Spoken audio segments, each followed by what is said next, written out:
Question 16 gives us another triangle and asks us to calculate the length of the side QR in the triangle PQR as shown below. Now we're given one angle of 24 degrees. We know it's a right angled triangle and we're given the length of one side is 18 centimetres. It says calculate the length of the side QR, so that's what we want to know. Now immediately, because I've got angles and sides, I can see that this is a trigonometry question, trigonometry, and so we're going to have to use some of the trigonomical formula. I use the little an acronym SOHCAHTOA.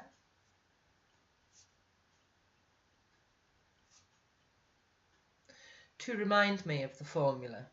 SOHCAHTOA is the sine of x is equal to the opposite side over the hypotenuse.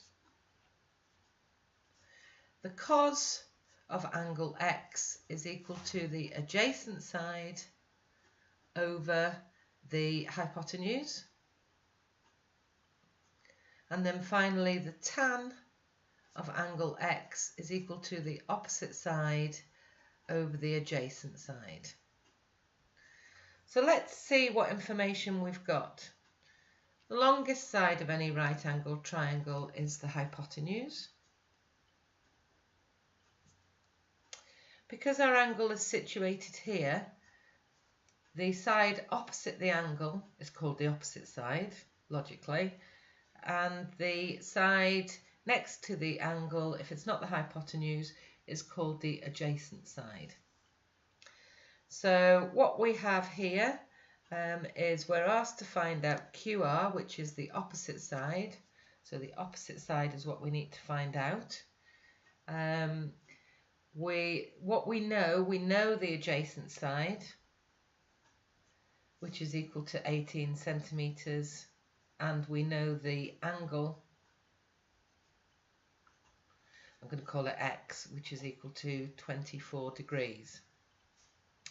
Going back to our formula, I can see that we don't know anything about the hypotenuse, so we can't use sine and we can't use cos, so we've got to use tan, and it tells us that the tan of the angle is the opposite over the adjacent.